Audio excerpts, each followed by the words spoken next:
Escuchas Lancelot Radio.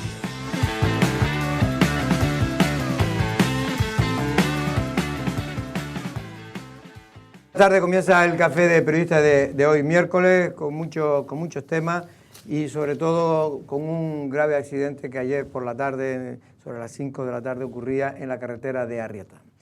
Don Tomás López, buenas tardes. ¿Qué tal? Buenas tardes, muy bien, Jorge. También está hoy el jefe de lo informativo, Andrés Martinón. Buenas tardes, Andrés. Buenas tardes, Jorge. Y también la presentadora en este caso, de las voces de la mañana, Erika Cerdeña. Buenas tardes. Buenas tardes, Jorge. Pensé que me ibas a poner otro cargo más, ya no tengo tiempo. Yo voy poniendo cargo ahí a todo el mundo, como no valen para nada los cargos.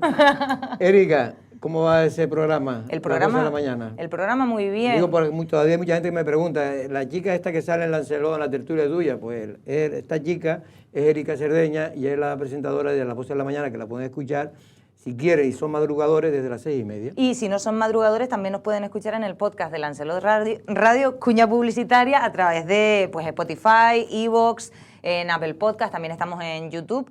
Porque la radio ya no es como antes, ya no solo es en directo, sino que ese directo nosotros lo trasladamos también al podcast, así que lo pueden escuchar mientras se van a caminar, mientras se van a fregar la loza, y creo que tenemos radio a la carta también. Eso es, la radio a la carta. Ustedes eligen lo que quieren escuchar y si no quieren escuchar las voces de la mañana, pues escuchan el Peje Verde o el Agüita Agüita. Yo les recomiendo que escuchen las voces de la mañana. Entre otros. Entre otros. Bueno, hablando ahora de cosas por desgracia seria, Tomás, un accidente en Arrieta, un coche frontolateral, un choque frontolateral que ocasionó al menos 2 heridos graves, uno en cada uno de los vehículos que chocaron. En uno de ellos iba una familia, creo que checa, Andrés. De nacionalidad checa, sí, con 4 integrantes. Personas, sí, y una de ellas... Una de ellas está grave. Está grave. Y el conductor, como has dicho tú, del otro que iba solo, creo que era un residente. Sí, un residente en la isla. Y bueno, más que nada, eso, como has dicho tú, no fue frontal completamente, sino un poco frontolateral, que permitió por lo menos... A lo mejor que no fuera más trágico como el de la semana anterior, que fallecieron 2 personas. Esa es la zona donde ocurrió el accidente, para que lo sepamos. Que a la altura de la subida de Taballesco, ¿no? Efectivamente, cuando en el cruce de Taballesco, bajando de la Calera, que antes conocíamos, no sé cómo se le llama ahora esa zona, la zona de la Calera, se tuvo que desviar, de hecho, el tráfico durante más de 1 hora por Taballesco, porque los coches estaban sobre la carretera y no podían circular de manera correcta. Yo, más allá del accidente, que por desgracia...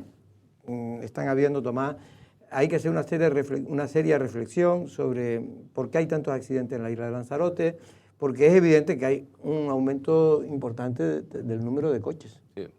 Del número de coches y yo también creo que de las distracciones, o sea, antes había una tipología, yo recuerdo que también cuando era un pibito, cuando era un niño, que prácticamente todos los fines de semana nos amanecíamos o nos desayunábamos con cifras terribles de muertes en la carretera, cosa que fue disminuyendo porque había unos hábitos muy poco recomendables de beber y coger el coche, sí. Y todo eso ha mejorado. Yo creo que ahora, aparte de la cantidad de coches, que obviamente es mucho mayor, eso se ha mejorado, o sea, ya nadie coge el coche porque además ha habido unas campañas no solo de concienciación, sino también de que han bajado las tasas de alcoholemia y todo el mundo tiene claro que si no quiere arriesgarse a ya no tener un accidente, sino a pagar una multa importante, pues no debe hacer nada de eso. Pero es verdad que en cualquier ámbito de la vida prácticamente ya el móvil es algo que tenemos incorporado, ¿no?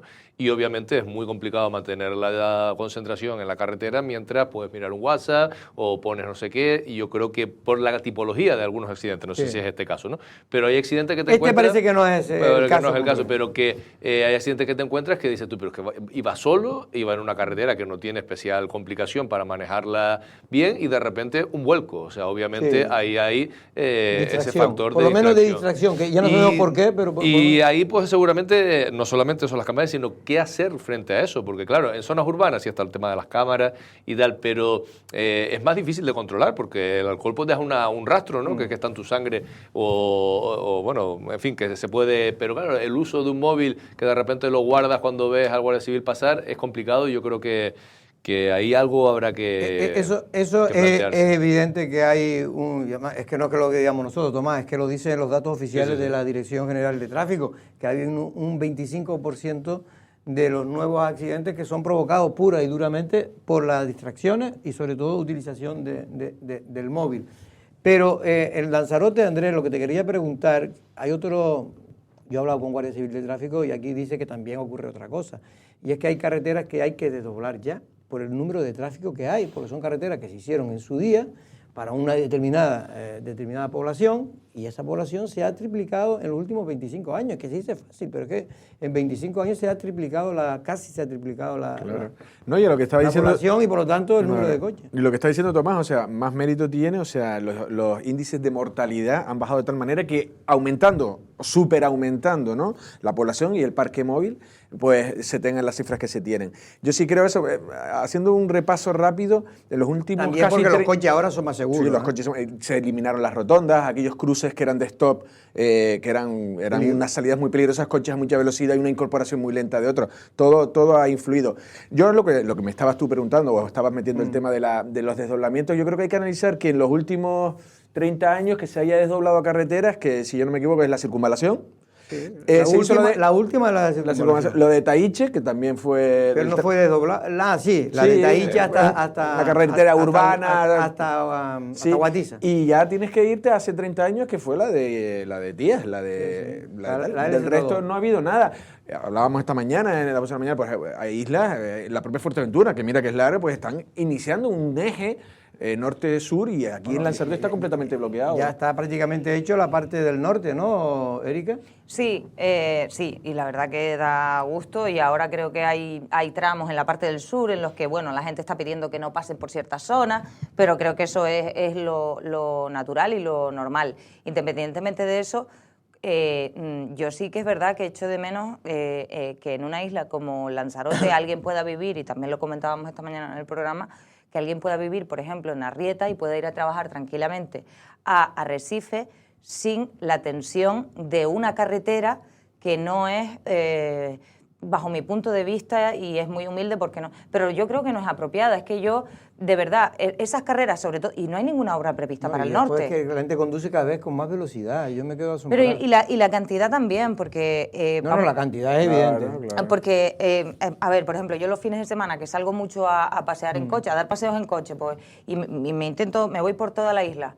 Vale, yo voy a una velocidad muy moderada porque vamos de paseo, pero es que aunque vayas de paseo, el volumen de coches que hay, no todo el mundo va igual de rápido, o sea, al final se generan nervios, se generan tensiones en la carretera, no sé, que yo creo que merecen... Yo entiendo que el debate es complicado a la hora Yo creo que crear nuevas carreteras no, pero en las vías principales... desdoblar. Hay que desdoblarlas, pero ya por una cuestión hasta pura y dura de Pero seguridad. yo digo que también hay que mirar, o sea, yo creo que la movilidad no la podemos centrar y basar solamente en desdoblamiento de carretera.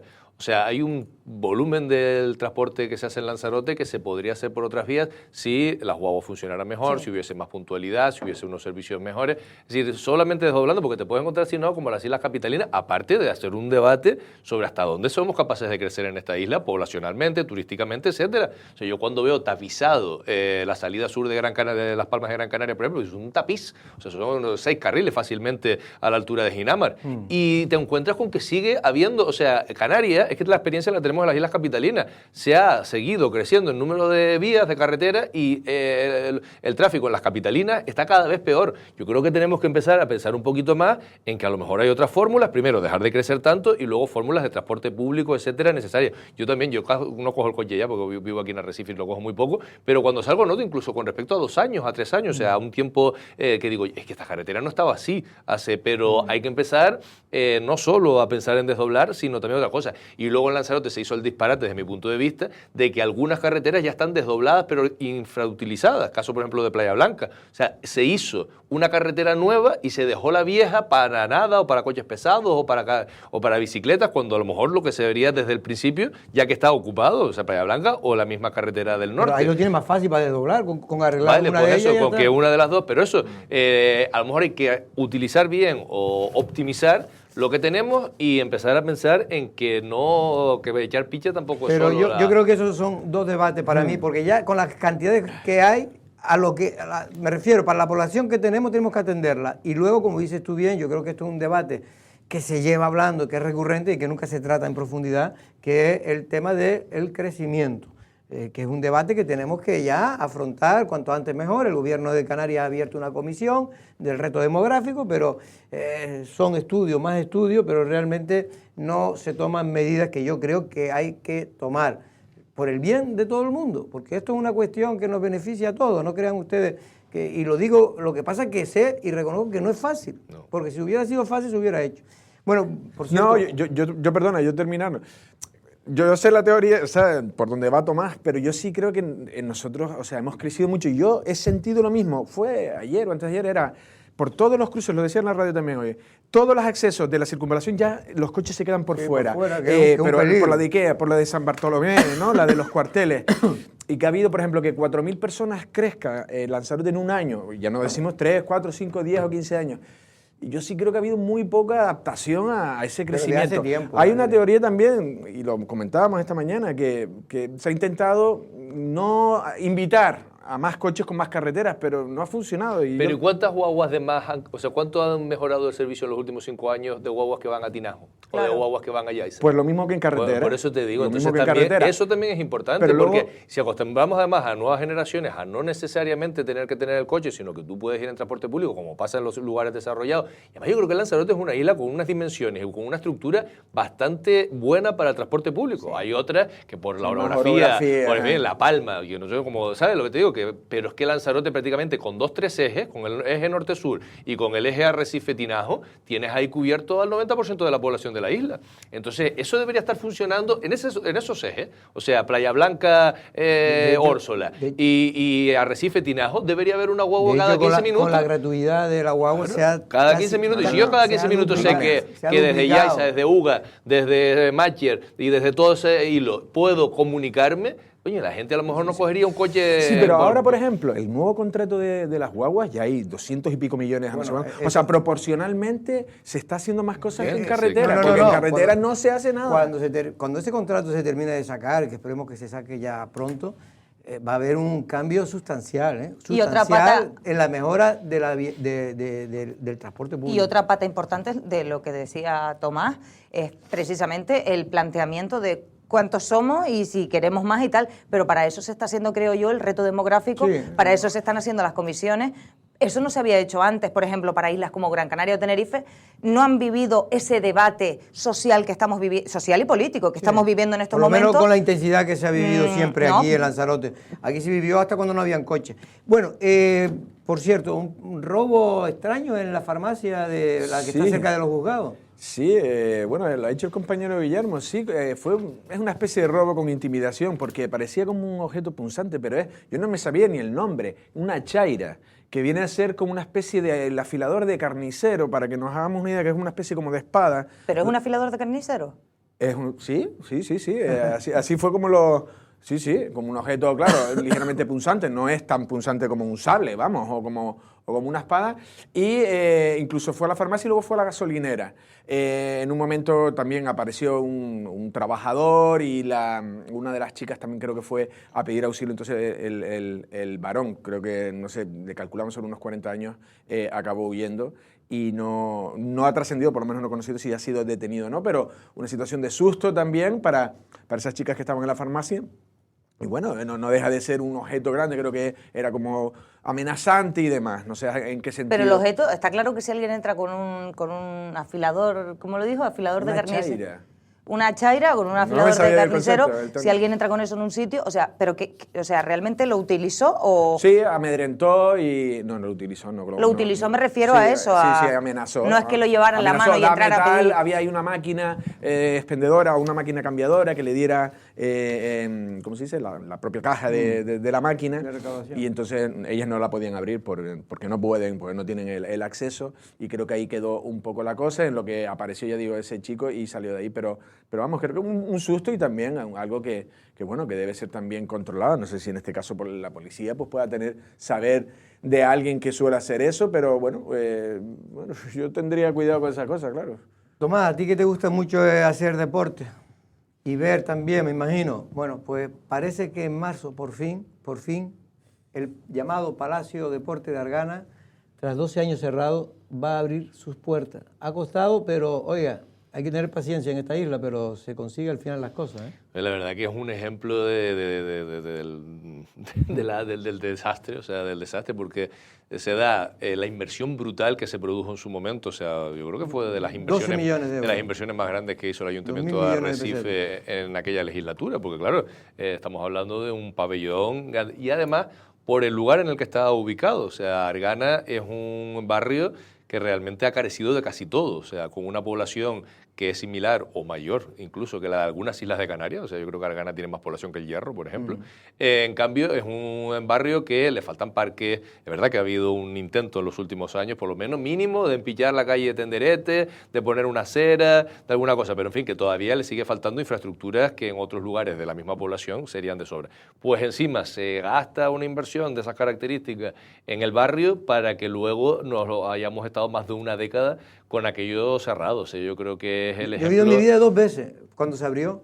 Yo fui una vez al gimnasio. Y la verdad que yo no sé por qué decían que estaba tan mal. Y después, por lo visto, había unos fallos técnicos increíbles. Porque estabas tú solo, porque era cosa, ¿no? Como de. No, yo fui a ver a Robert Trotter. Vale. Yo he jugado un partido ahí. Sí. Un partido contra los políticos. Estaba lleno aquello. Y yo digo, coño, pues menos mal que no se cayó nada, porque estaba lleno completo. Sí, pero era una estructura de los vomitorios, ¿no? Sí, de las salidas, de las alturas, creo que es lo que más ha costado. Pero el retraso último yo creo que lo pensaban ya abrir y fue creo que la llegada del parqué, no sé de dónde venía, y estaba retenido en aduanas, creo, y eso creo que ya parece que está desbloqueado y es lo que esperan instalar. De hecho, ahora va a ser este fin de semana la Copa y la minicopa de balonmano, viene el Barcelona y demás, y se pensaba hacer aquí, pero por el retraso en la instalación del parqué, pues no se lleva días. Sí, se lleva días y se cree que a lo mejor en marzo ya pueda estar abierto esta instalación, que como dice Tomás, es clave porque también es en una zona que requiere de infraestructura deportiva. Bueno, toda Arrecife la necesita. Arrecife es un sitio que es curioso que no tiene muchas canchas, públicas. Es que vas al barrio y ves a los chiquitos saltándose esto del colegio para poder echar un furbito por la tarde, o sea, u otros en el Hable, o sea, cuando termina el barrio, digamos que ya es terreno, vamos, como lo que rodea Argana, ¿no? Y colocando allí, que incluso hicieron una especie como de cortometraje de cómo las familias le ayudaban y tal a los chiquitos para terminar teniendo unas porterías. Y mientras tanto tienes una instalación de estas características y de este coste cerrado durante 12 años. Yo creo que, además, ojalá, aparte de las grandes competiciones, porque tiene unas dimensiones que permite que determinados eventos deportivos se hagan, ojalá sea también un espacio eso en el que entrene deporte base, en el que haya, porque hubo en su tiempo, no sé si ahora está previsto también, en el que haya un gimnasio en donde los señores y las señoras del barrio puedan ir a hacer ejercicio y que esas cosas pues redunden al final en un espacio que ya digo que no necesita como Argana. Entiendo que sí, porque es Clece, ¿no? Los que están sí, hablando. Son los mismos que están Entonces, son los mismos que lleva la piscina y ampliaron, ¿no? Eso formaba parte que ellos decían que afrontaban el coste de la obra a cambio de mayor tiempo de la concesión. Creo que era así. O sea que tiene que haber cosas públicas. Me refiero que supongo que gimnasio, clase. Lo estaba. O sea, yo estaba apuntado en el gimnasio de las piscinas y alguna vez que cerró, pues no sé, estaban reparando algo, lo que sea, como era de la misma empresa la que lo llevaba, que en esa época no era Clece, no me acuerdo, pero te desviaban al otro. O sea, que entiendo que si estaba, debería estar todo ese tipo de instalaciones para la gente común. Bueno, por cierto, que también otra de las cosas que llevamos aquí hablando no sé cuántos años de las inversiones, Erika, en este caso en el aeropuerto de Lanzarote, que necesita un lavado de cara, ya ha tenido más que suficiente, es como tu casa, ¿no? Tú tienes tu casa, oye, y la tienes 30 años y tú las pintas y más o menos, pero ya necesita a los 30 años un renovado. Pues eso es lo que necesita el aeropuerto de nosotros, pero hace ya días. Bueno, pues todavía va a faltar 5 o 6 para que empiece a reformarse y a hacerse, no un aeropuerto nuevo, pero sí dar un cambio de look a nuestro aeropuerto. Sí, en el 27, para ser concretos, el Gobierno de Canarias parece que, bueno, nos lo contaba esta mañana el portavoz del Gobierno de Canarias, Alfonso Cabello, en el programa de la radio, parece que después de muchas negociaciones y después de insistir, se han logrado 1.000 millones para los aeropuertos canarios, en concreto para Tenerife Norte, Tenerife Sur, son 800 millones para Tenerife Norte y Tenerife Sur y unos 250 millones para el aeropuerto de Lanzarote. Ahora, tú hablas de lavado de cara Yo no sé si será tanto. La intención es... hombre, son 200... Claro, son 250 millones. 250 millones son muchos millones, no, entiendo yo. Yo digo que no solo es para unir, como hemos titulado, unir solo las dos. Porque para unir, eso con 2 millones se hace. El objetivo, con 200 hay que hacer algo más. El objetivo principal es unir la terminal internacional con la... Es integrar la terminal, es hacer un solo aeropuerto, tengo entendido. Con la interinsular, exactamente. Hombre, que es lo lógico. Pero aparte de eso, tengo entendido que hay muchas más... Y hay más mejoras, O sea, 250 millones da para mucho. Entonces, ahora en lo que están... Porque le pregunté, bueno, Plazo, explíqueme y tal. Dice que se trata de unas inversiones viene de AENA y ya sabemos lo difícil que es con AENA pues hacer cualquier tipo de inversión. Toda vez que AENA se compromete a hacer esa inversión millonaria, 1.000 millonarias... ¿AENA sabes cuánto saca del aeropuerto de Lanzarote todos los años? ¿Cuánto? En torno a los 30, 40, 50, a veces hasta 80 millones, todos los años, de beneficio. A lo que nos explicaba... Es decir, que ya 250 millones con 5 años de explotación lo recuperan. Decía que Cabello yo le pedía, oye, Plazo, ¿cómo es el tema? Y nos decía que este 2025 podrían estar los proyectos, porque se necesita, antes de empezar con todo, antes del 2027, que es cuando se espera que arranque todo, necesitan tener,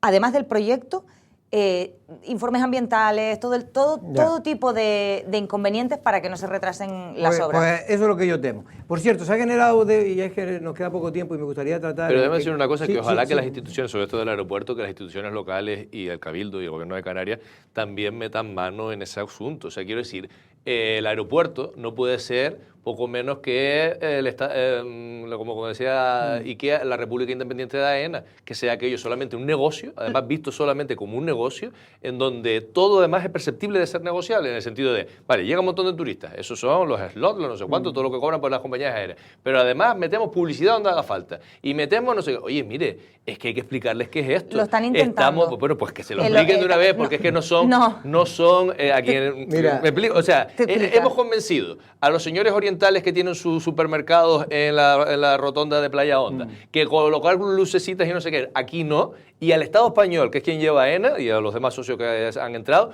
no les podemos decir que aquello no puede ser la feria del rancho del no sé qué, del no sé cuánto. Oiga, está entrando una reserva de la biosfera, está entrando además que tenemos el referente de cómo era el aeropuerto de Lanzarote antes de que esto se desmadrara en cuanto a turismo de masa, de cómo Manrique ideó un lugar desde que entrabas en un sitio con una personalidad, y oiga, es que esta obra tiene que ir dirigida también a eso, a que si queremos darle calidad al turismo, también tiene que ser, desde que aterrizas tienes que darte cuenta que estás en un sitio con una cierta calidad, con unos estándares, no aquello que desde la ulaga que está colocada allí desde hace años y no la quitan, hasta todos los anuncios de colorinchi, pues tiene que cambiar. Hay que decir que fue increíble el abandono que tuvieron en pandemia de lo que es la jardinería, pero sigue estando mal. Daba vergüenza, sigue estando mal. Y no está todavía muy bien.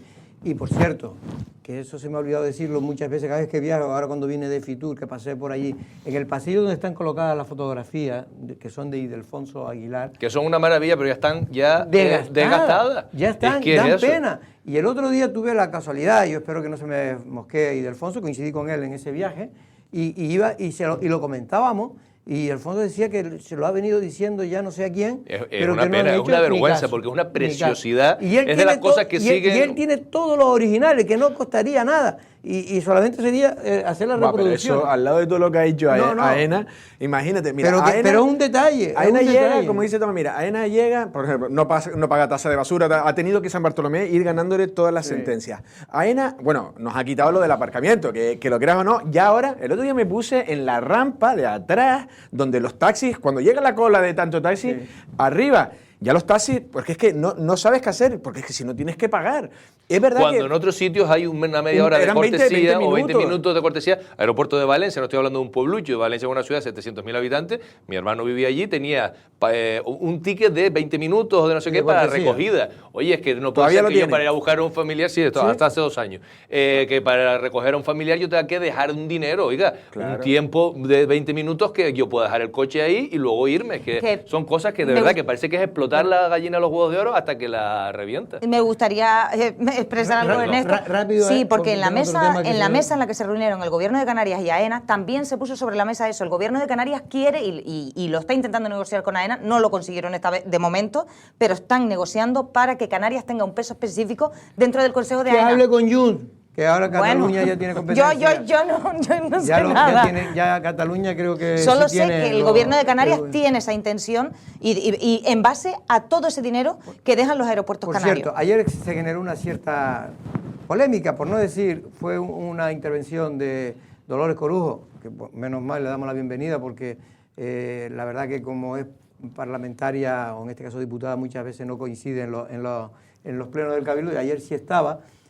Pero yo creo que ayer se equivocaba, seguramente, ¿por qué? Porque tiene informadores, llega de Madrid, no le dice las cosas bien y luego se equivoca. Y me da pena porque Dolores Corujo es una mujer de altura, de nivel, y ayer yo creo que se equivocaba denunciando lo que para mí era todo lo contrario, que era darle las gracias a las personas que se están dedicados a salvar la jeria, que son, entre otros, los agricultores que en su día lo hicieron y ahora pues la gente que tiene dinero, porque es que si no nadie la va a salvar. Y es la gente que tiene amor al campo, todavía a pesar de eso, que son gente mayor, pero que quieren conservar la jeria como estaba.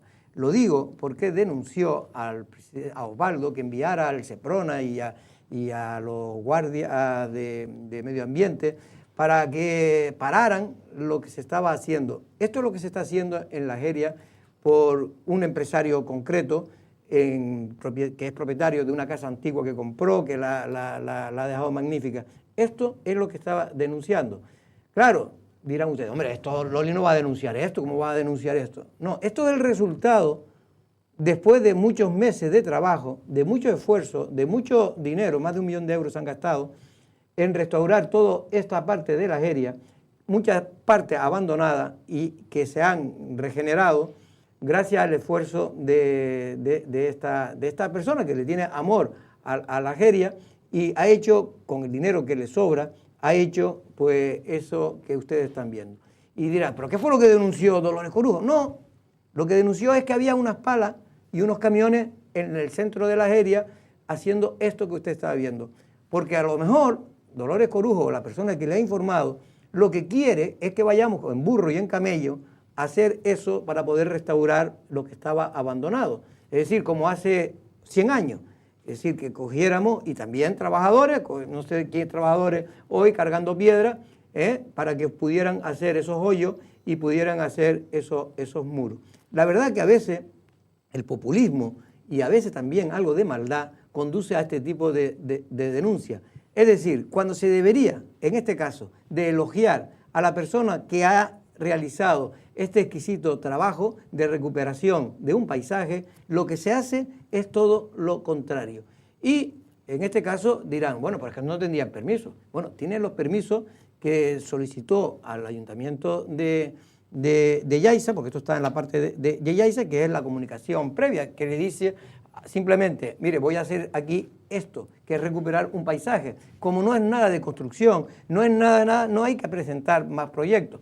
Creo, y eso lo tengo que comprobar porque todavía no he podido comprobarlo y por lo tanto lo digo, que el Seprona ya ha ido allí y lo que está es aplaudiendo a la obra como se está haciendo precisamente, porque se han dado cuenta que gran parte de lo que ustedes estaban viendo estaba en pleno abandono y lo que se ha hecho es recuperar.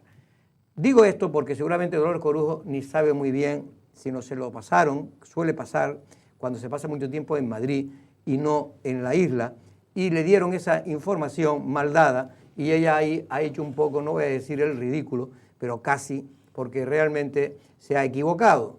Las palas y los camiones son los que han hecho esa imagen que usted ha visto, a no ser que pretenda y lo obligue el Cabildo que ahora cuando se quiera restaurar la jeria o cualquier finca, en lugar de hacerlo con los utensilios modernos, tengamos que acudir a lo de hace 100 años, es decir, a que vayan los burros, camellos, a cargar con la piedra, con la arena, y los trabajadores a romperse la espalda cargando esa arena y esa piedra. Bueno, Nos tenemos que ir, no sé si quieres comentar algo, Erika. No, nada que comentar, nada. Hombre, yo en este caso, sí decir que el paisaje protegido de la Jeria es un paisaje que creó el ser humano y tiene la intervención del hombre. Si encima es recuperar el tipo, por lo que yo he visto en las imágenes, desconozco en profundidad todo el caso, pero sí lo que he podido ver es el método tradicional, con el hoyo, con el zoco, y con un respeto, porque es verdad que ahora las nuevas parras que se están plantando ya tienen sistema de, no sé si se llaman bancales o se llaman más en línea. No, pero esta no. No, esta no. Por eso esto digo. es recuperar el paisaje del antiguo de la Jeria. Claro, es lo que estoy diciendo, que precisamente más coste tiene. Incluso, como yo soy un poco atrevido, mejorarlo. Porque antiguamente había los medios que habían y se podía hacer lo que se podía hacer. A veces solo se hacía un hoyito, se llegaba a donde estaba la tierra y ya está. Y se plantaba la parra y punto. Ahora pues se hace con un aspecto más estético. No, y lo que decía que la Jeria, que mejor que esto en la Jeria, es decir, no hay una imagen más representativa lo digo de la porque Jeria. este medio de comunicación ha venido diciendo que se estaba abandonando la finca. Gracias a la recuperación de las bodegas, se ha ido recuperando poco a poco la finca.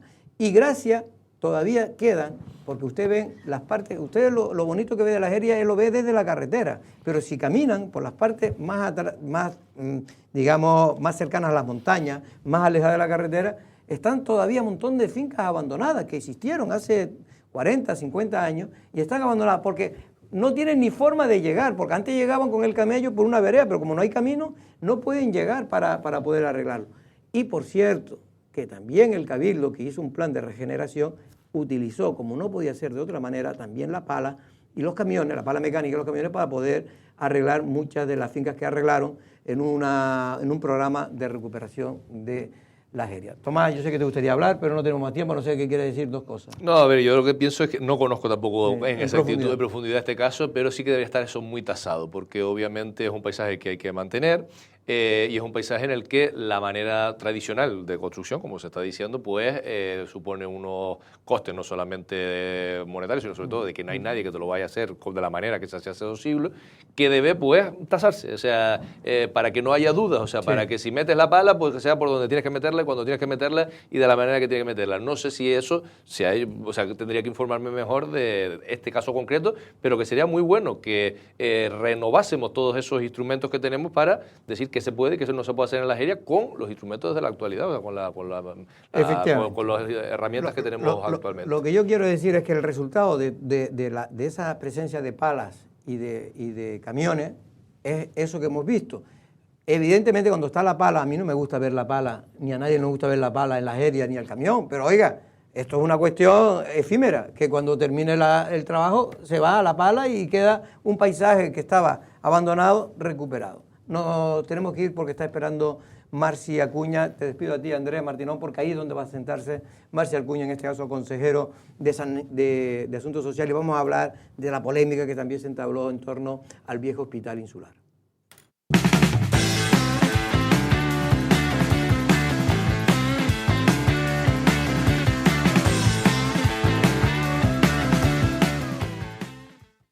Te presentamos En Plan Fácil, nuestra manera de hacerte la vida más fácil. Abre tu cuenta y disfruta de todo un mundo de ventajas. Da el salto a Caja 7, porque somos la Caja de Canarias. Salta, salta conmigo, digo salta, salta conmigo. En la vida hay cosas que no se pueden elegir, otras sí.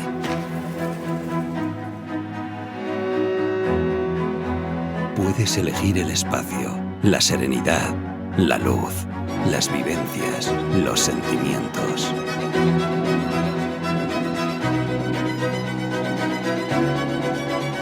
Elige espacio, luminosidad, innovación, gente, experiencia. Elige Mémora. Servicios funerarios. Seguramente no puedes hacer nada para cambiar el pasado, pero sí que puedes hacer mucho para cambiar lo que viene. Eso de que las segundas partes nunca fueron buenas, a nosotros no nos vale. En Canarias sin Deuda te asesoramos y ayudamos para que puedas disfrutar de las cosas verdaderamente importantes de la vida. Canarias sin Deuda, tu segunda oportunidad. En Spar, la frescura y el ahorro van siempre contigo.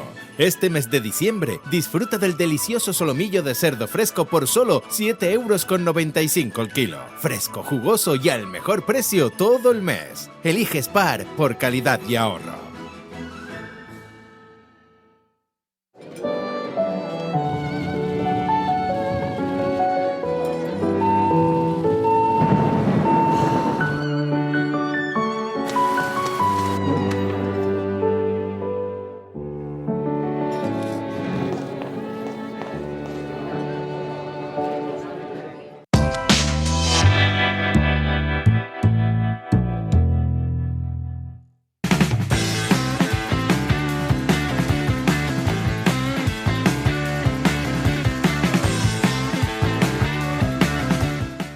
Bueno, pues ya estamos en la segunda parte del Café de Periodista de hoy miércoles. Vamos rápidamente con nuestro invitado, que no es otro que Marci Acuña, que es el consejero de Asuntos Sociales, Bienestar Social y otras áreas del Cabildo de Lanzarote. Buenas tardes, don Marci, ¿cómo estamos? Muy buenas tardes, muy bien, encantado de volver por aquí. Bueno, don Marci, antes de nada, aclárenos, le vamos a hacer muchas preguntas respecto a su área, también de los menores y tal, pero antes de nada, ayer se creó para mí es una falsa polémica, en fin, yo llamo falsa polémica cuando no hay un problema y lo quieren crear, en lugar que la política debe ser todo lo contrario. Me refiero a esa polémica en torno al famoso hospital insular, viejo hospital insular, que el Partido Socialista viene diciendo desde hace tiempo, pero ayer también en el Pleno, que oiga, que ustedes, Coalición Canaria y el PP, están empeñados en cargarse el hospital insular, que quieren cargarse a los pobres viejillos que están ahí dentro y llevárselos a no sé dónde para después dejarlos abandonados a su suerte.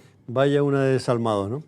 Mire... es un poco exagerado lo que estoy diciendo, pero... eso en el fondo es lo que quieren transmitir. Sí, presentaba el PSOE una iniciativa al Pleno, una moción, y nosotros calificamos esta moción de un bulo, es decir, una cosa que ellos están intentando combatir a nivel del Estado, incluso para crear una ley que evite estos bulos, pues ellos aquí se encargan de potenciarlos y fomentarlos. Eso es claramente un ejemplo de bulo, porque no hay ninguna información que vaya en la línea de que se va a cerrar o se va a acabar con la especialidad de geriatría en la isla de Lanzarote. Eso es totalmente falso. ¿Qué ha hecho este gobierno hasta ahora? Pues trabajar, intentar sacar las cosas para adelante, y tanto Nueva Canarias como el PSOE dieron una primera rueda de prensa en las puertas del hospital, alertando de esa posible desaparición del hospital. Y hombre, yo porque creo ellos dicen que lo que va a desaparecer es la especialización geriátrica. No va a desaparecer nada, porque eso lo dicen ellos, porque creen que va a ser, pero ninguna información, ningún dato corrobora esa tesis. Como te digo, Jorge, nosotros veníamos trabajando de forma silenciosa, especialmente el Servicio Canario de Salud. Pero hombre, cuando el partido que ha tenido responsabilidades de gobierno en los últimos 4 años te cuestiona, te pone ese tipo de cosas delante, pues empiezas a recordar y tienes que responder. Oiga, que aquí lo que hay es simplemente un informe del año 19 donde dice que el deterioro de ese edificio es de tal nivel que conlleva un traslado más o menos inmediato. Pues el partido que estuvo 4 años y que decidió no atender a esa reclamación, sino invertir 17 millones de euros en un edificio que se dio a dedo a una constructora que no tenía ninguna experiencia en obra sanitaria, y nos viene a decir a nosotros, a reprochar falta de planificación, ustedes no tienen en cuenta esto. Oiga, pero si usted podía haberlo hecho, usted podía haber recuperado ese hospital. La idea que tiene el Servicio Canario de Salud es, mientras se reforma íntegramente el hospital, el viejo hospital insular, es poner a esas personas en un sitio de lujo recién terminado. Claro, eso es lo único que se ha dicho, pero eso no conlleva que se vaya a perder la especialidad en geriatría, que vayamos a perder la condición de hospital geriátrico, que vayamos a tener la exquisitez, el mimo en los cuidados que tiene ese tipo de hospital. Porque de hecho los trabajadores irán de un lado para otro, ¿no? Los trabajadores y los pacientes van a ir de un lado para otro, y las camas se van a trasladar a un espacio donde, cuando se pueda recesionar ese edificio de arriba, trasladarlo temporalmente. Claro. Es lo único que ha dicho oficialmente la consejería. Pero bueno, aquí lo que se trata es de utilizar esto pues para conectar con las emociones, con los miedos, con las incertidumbres, tanto del personal como de la familia. Y ante eso nosotros nos rebelamos. Y sobre todo nos rebelamos porque no es un partido cualquiera, es el Partido Socialista y Nueva Canaria que tuvieron responsabilidades de gobierno en el pasado mandato. Nosotros no hemos, en este año y medio o 2 años que llevamos ya, reprochado nada al anterior. Simplemente estábamos trabajando en, ver cuándo se podía ese edificio estar operativo para hacer ese traslado, y estábamos trabajando en esa línea.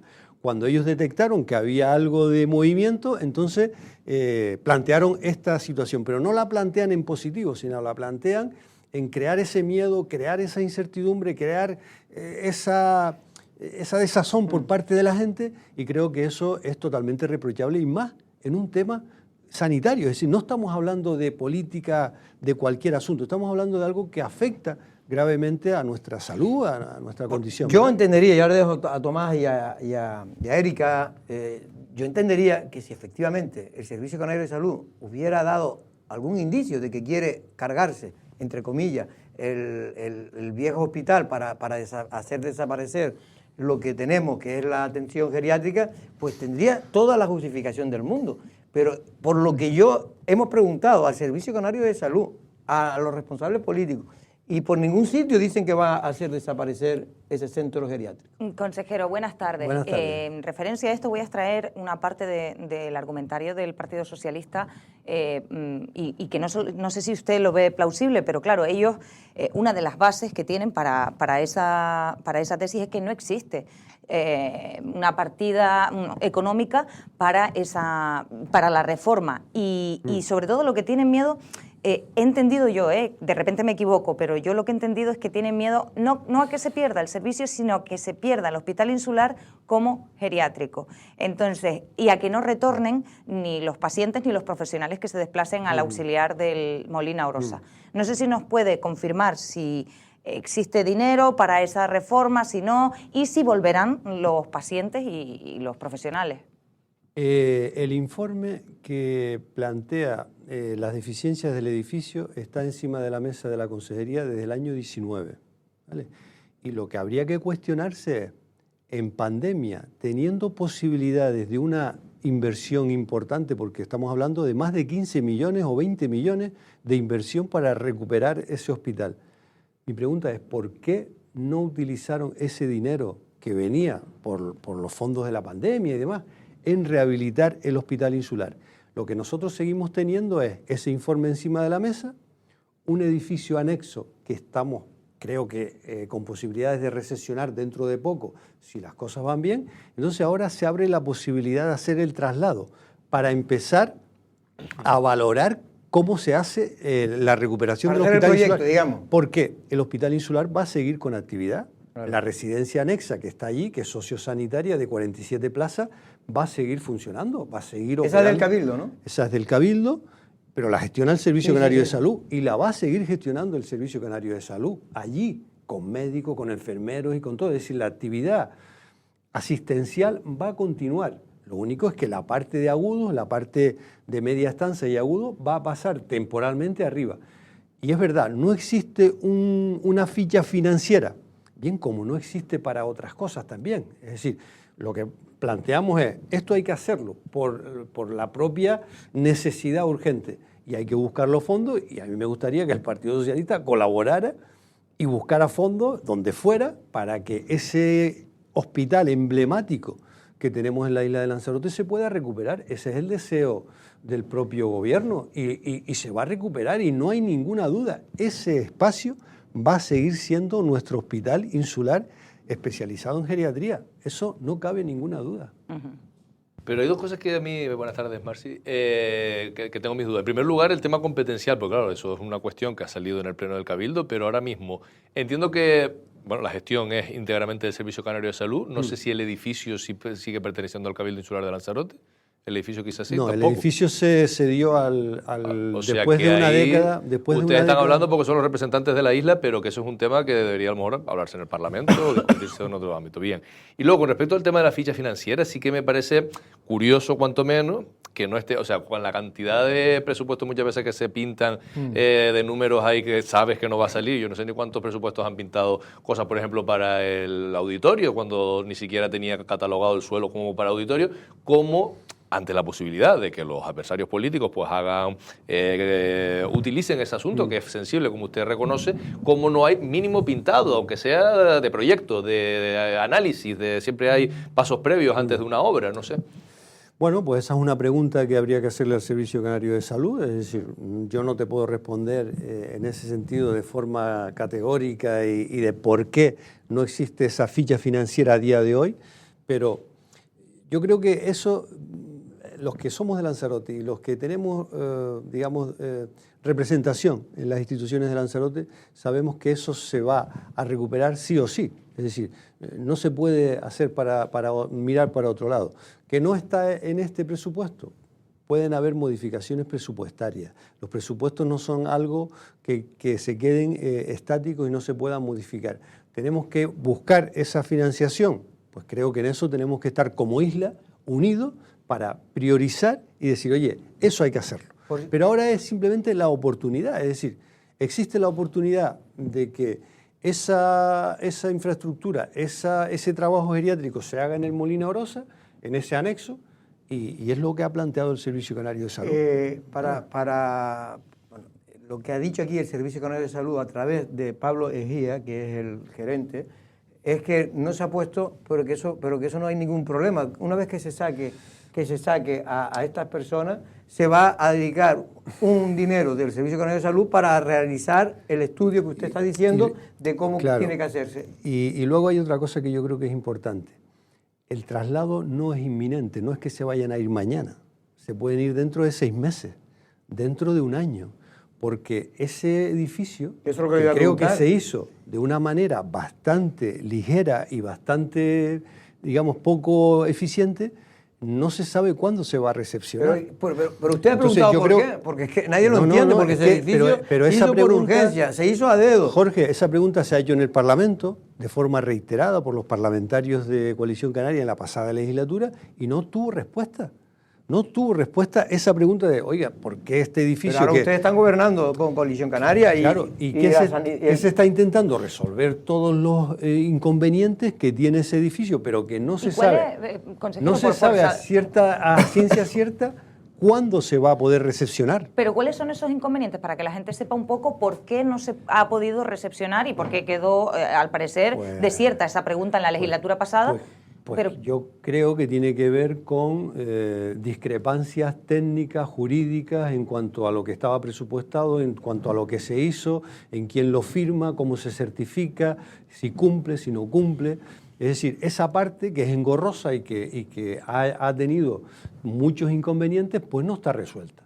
Y lo único que dice el Servicio Canario de Salud es, si esto se pudiera resolver en unos meses, hay que estar preparado para hacer un traslado temporal. Hacer cuanto antes, digamos, la reforma del edificio principal del Hospital Insular. Eso afecta, primero hacer el traslado, porque primero tiene que sacar a la gente. Eso afecta a que la ficha financiera, en cuanto a ejecutar un proyecto, pues no se pueda poner porque tampoco se sabe si va a ser mañana o va a ser dentro de un año, ¿no? Claro. Pero lo que quiero es trasladar es tranquilidad. Es decir, Lanzarote no va a perder ese hospital. Creo que lo hemos desarrollado, lo hemos trabajado, lo hemos defendido durante demasiado tiempo y eso no lo podemos perder. De todas maneras, después hay que decir otra cosa que llega, un poco, es decir, que es para que el Partido Socialista se ponga un poco rojo, ¿no? Y es el tema de que el viejo hospital insular era del Cabildo, era una anomalía dentro de lo que existía, porque todos los demás hospitales insulares, existía uno por cada isla. Estoy hablando de la época de Franco, existía un hospital insular por cada isla. El nuestro fue el único que no se lo quedó el Servicio Canario de Salud. No se integró en el Servicio Canario de Salud, y yo ayer se lo recordaba en el Pleno. Digo, mira, me parece curioso que usted en su recorrido histórico no mencione lo que realmente el hito que salvó el Hospital Insular. El Hospital Insular estuvo a punto de desaparecer porque el Cabildo de fondos propios empleaba entre 10 y 14 millones en su gestión anual. Y claro, el Cabildo no podía mantener un hospital, porque un hospital requiere urgencia, medicamentos, requiere cambio de personal, sustituciones rápidas. Eso no lo podía hacer el Cabildo. El Cabildo tiene otra dinámica y no lo podía hacer. Bueno, pues finalmente, después de años de trabajo, en el año 19, el 1 de enero, se pudo transferir bajo la presidencia de Pedro Sanginés. En la década anterior, entre el 2000 y el 2010, se estuvo tocando en varias ocasiones el gobierno de Canarias para integrarlo en el Servicio Canario de Salud, y este cabildo dijo que no, que era voluntad del cabildo seguir con la gestión autónoma del Hospital Insular. Y bueno, pues, entre otras cosas, y los trabajadores que hoy están allí reconocen que el valor humano, el capital humano, que es importantísimo en la política de los cuidados, hoy tenemos lo que tenemos porque entró el Servicio Canario de Salud. Si no, hubiese sido imposible, porque para hacer una sustitución en el cabildo puedes tardar 3 días o 3 semanas, y un auxiliar tiene que entrar a cuidar, no puede esperar 3 semanas una persona que está en una cama. Es evidente que los que están allí, y hablan porque es verdad, y Marci un poco lo ha insinuado, los propios trabajadores del Hospital Insular tenían cierta desconfianza de lo que podía ocurrir si pasaban al Servicio Canario de Salud. ¿Por qué? Porque lo complicado era que esos trabajadores que no habían hecho oposiciones, no habían tal, pudieran entrar en el Servicio Canario de Salud, que como sabe todo el mundo, tienen que entrar por una serie de requisitos de opositores.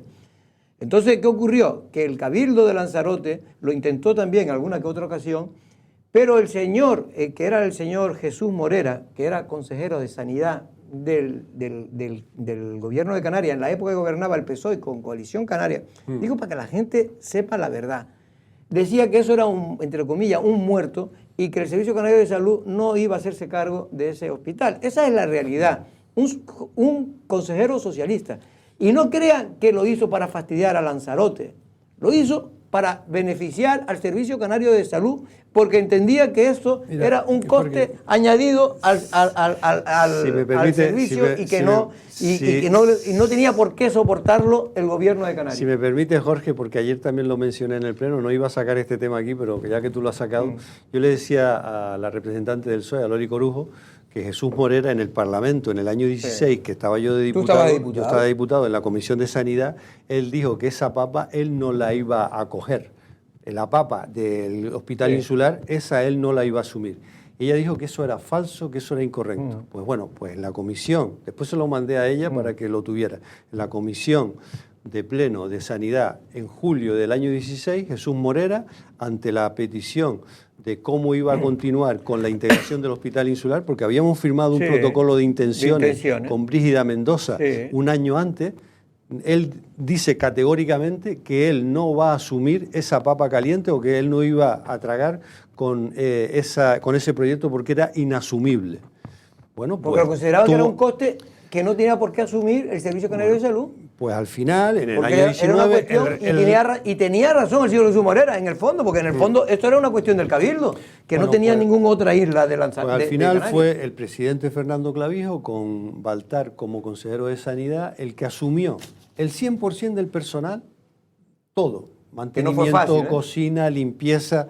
Usted sabe que no fue fácil porque había muchos técnicos que no... el edificio, aunque el edificio en muchos casos no reunía las condiciones sanitarias y demás. Pero bueno, esa es la historia. Si quiere alguna pregunta más, y si no, vamos a cambiar de tema. Es que yo quería cambiar de tema y voy a ser súper directa con el consejero porque sé que nos queda poco tiempo. Consejero, y luego ya seguro que le preguntan los compañeros, pero ¿nos puede decir a día de hoy cuántos centros de menores hay en la isla de Lanzarote y cuántos menores tutelados hay por parte del...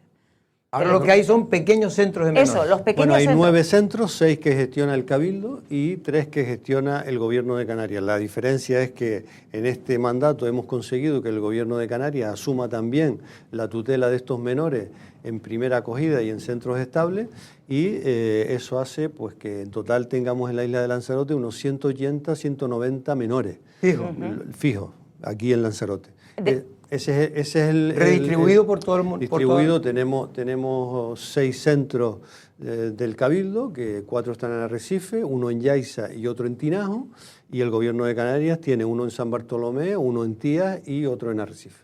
Esa es la distribución, tal y como lo habíamos dicho, por sentido común. Lo lógico es distribuirlos por toda la geografía y aquellos espacios donde las entidades han encontrado inmuebles o donde se ha podido abrir, pues se ha podido. Yo también valoro la actitud ahora del alcalde de San Bartolomé, que en la primera acción que tuvo, que fue un poco de rechazo, pues está ahora colaborando, está intentando, pues lo lógico, que estos chicos se integren lo mejor posible en la comunidad, en el entorno de San Bartolomé. Y aplaudo y valoro esa actitud porque creo que es lo que tenemos que hacer todos, contribuir a una mejor integración. Cuando hablamos yo creo que lo de Isidro, yo creo que se malinterpretó. Él no dijo que estaba en contra de que se pusieran a esos niños ahí. Él lo que dice que le hubiera gustado, como responsable del ayuntamiento, que se le comunicara de manera oficial. Pero bueno, esto es una cuestión menor. Lo importante es que se ha resuelto el tema positivamente. Perdón, no, porque si no, no dejo... distinguiendo... Deja a Tomás, porque vale, ya lo dejo. Viene poco. Es muy breve. Distinguiendo... que se gane el sueldo. Porque cuando se creó la ley del menor y de las tutelas por parte de la comunidad autónoma y demás, esto se creó pensando en menores que tenían una serie de circunstancias. ¿Podría decirme aproximadamente cuál es el porcentaje de menores extranjeros no acompañados que han llegado de forma irregular, me refiero en patera y demás, respecto al resto de los menores? No sé si me expliqué lo que quiero decir. Sí, que ¿cuántos son de extranjeros? Bueno, pues 80-20. Un 80-20 para... El 80 serían los... El 80% de los menores que nosotros tenemos en nuestra red son menores extranjeros no acompañados. Bien, es por hacernos una idea del volumen de esa ley que se hizo para una cosa y que no es... Claro, es totalmente... Ese dato es totalmente gráfico en cuanto a esto, ¿no? Nosotros cómo tenemos que modificar la ley. Afortunadamente hoy ya estamos, parece que en la parte de que esa distribución, ese decreto de distribución extraordinaria ya vea la luz. Por lo menos en una sola vez van a hacerlo, ¿no? Eso supone... intentar sacar a los 4.000 que hay. 4.000 de los 6.000 casi que tenemos en Canarias sean distribuidos por el resto de las comunidades autónomas. Eso pero en una sola vez y después ya se verá. Eso es lo que me han dicho. Sí, pero bueno, por lo menos es bueno, algo. un alivio. Hombre, si quitan 4.000 de golpe ya es un alivio. Vale, última pregunta. No, iba a preguntarle por eso, pero como ya lo he resuelto, que es que estamos en un día, parece, decisivo con respecto a la firma de algún acuerdo con respecto a eso. Pero volviendo entonces al caso de los mayores, con la residencia de Taiche, que tuvo tantas vicisitudes, que se puso una piedra, pero luego quedó aquella piedra. ¿En qué punto estamos y qué previsiones hay de tener esa infraestructura que también mucha gente pues está esperando? Está adjudicada a Satocam por 14 millones de euros y la idea es que empiece ya está adjudicada, están ellos modificando el proyecto, un proyecto muy interesante, muy bonito, y la idea es que en este primer semestre del año pues arranque la obra con todo lo que supone obra, ya de caminar hacia adelante y demás. Pero la previsión es que podamos ya entregar en el ayuntamiento el proyecto definitivo para poder comenzar en este ¿Y la ejecución semestre. De la obra cuánto se prevé? Se prevén 20 meses. Años, 20 meses. Sí, casi es decir, las obras se retrasan, cada vez es más complicado la obra nueva, pero bueno, tenemos toda la intención de que salga en este mandato, ¿no? que tenía que haber salido en el anterior, vamos con mucho retraso. Es una obra que tuvo muchas vicisitudes, mucha inacción también, pero ahora tenemos que estar concentrados en esto. Lo hemos tenido que sacar a licitación de nuevo. Recuerdas que tuvimos que anular el anterior concurso, sacarlo de nuevo a licitación y ahora está en periodo ya de ejecución de la obra. Que es un tema... Ya no hay tiempo para más, ¿no? No. Vale. No, digo porque es un tema que yo cada vez que lo escucho, porque esto empezó en la época de Pedro Sanginés, luego lo retomó Dolores Corujo, pusieron la primera piedra, se anuló el concurso en la época de Osvaldo porque la empresa se retiró, no quiso hacer la obra. Mira, ahora todavía quedan 6 meses para empezar la obra. Lanzarote tiene un déficit enorme en plaza sociosanitaria y tenemos que darle la vuelta a eso en este mandato, como sea. Tenemos los fondos MRR, que son unos fondos europeos también para adaptaciones de inmuebles y demás, y entre eso, la propia residencia y lo que hagamos, se tiene que dar la vuelta a esto. Pues Marci Acuña, consejero de Asuntos Sociales del Cabildo de Lanzarote, muchas gracias por aclarar al menos 2 temas fundamentales para nosotros, que ayer lo discutíamos aquí, que eran esas dudas que había sobre el viejo hospital. Realmente nosotros ya despejamos las dudas hace ya un mes cuando el propio Servicio Canario de Salud, en boca del gerente en Lanzarote, nos decía que simplemente se iba a trasladar, mientras se arreglaba el hospital, a esos pacientes, que iba a seguir siendo, Lanzarote iba a seguir contando con un centro geriátrico en la isla. Ahora sí que nos vamos. Buenas tardes, Erika, Cerdeña, también a Tomás. Gracias. Y nosotros regresamos mañana jueves a la misma hora. Buenas tardes.